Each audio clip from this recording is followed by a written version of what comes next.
Hello, church. Good morning. Wednesday again, January 26th, and I'm here again to just send another reminder and midweek encouragement for all of us this week. So, this week's reading that I'll be sharing is again another continuation from our series No Filter, and we've been talking about biblical characters who has God has shown us their flaws and their weaknesses, but still uh, is telling us that they can turn it around and use our weaknesses for His glory. And when you're talking about weaknesses, I cannot think of a better character that uh, that really embodies what weaknesses or being weak or timid is about, other than Gideon in the book of Judges. And Gideon lives during the time of Judges, when Israel just entered the land, and they experience a lot of defeat uh, from from the Midianites, and the Bible says that they were so defeated that they are so terrified and afraid of their enemies, and they are very demoralized, and that's what defeat does to us sometimes.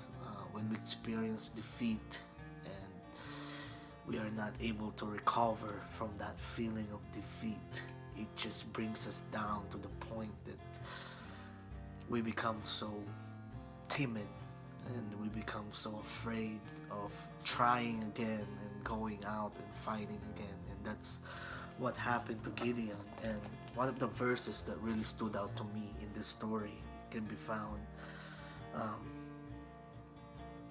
in verse 11, Judges chapter 6 verse 11. It says, "Then the angel of the Lord came and sat under the oak that was in Ophrah, which belonged to Joash the Bezerite, as his son Gideon was beating out wheat in the winepress in order to save it from the Midianites." They were so scared that they would thresh wheat. Normally, in towns, in the community of the Israelites, there is what they call threshing floor, and that is where they thresh the wheat. And it is also a multifunctional place where people gather, the elders gather, and pretty much kind of like the center of the town. But during this time of defeat, they cannot even do that. Gideon was threshing wheat in a wine press, and if you learn about wine presses, they're totally small, because that's where people just bring in the grapes, step on it, and smash it, and create a wine.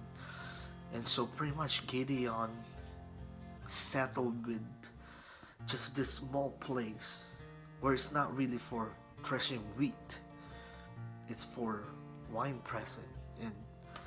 And I just like that symbolism of how, if we allow defeat to dwell in our lives, and if we allow defeat to dictate how we're gonna do things, we're gonna end up like Gideon in this story. He changed what is normal to, he pretty much adjust his life in living a defeated life, and settle with just staying in the wine press and threshing the wheat there, because the Bible says that he was so afraid and terrified of the enemies and trying to hide it. And I hope that's a great encouragement for us, that we not let defeat, and we not let that feeling of defeat dwell so much in our lives, that we'll be okay to settle with pretty much what God is saying. I don't want you to stay in the wine press. I don't want you to thresh your wheat in the wine press. I want you to be able to thresh your wheat in the threshing floor and not in the wine press. And may that be a great encouragement for us. And we'll be talking more about this story this coming Sunday as we uh, continue our series, No Filter in the Church. And so that's it, church. That is our devotional this morning.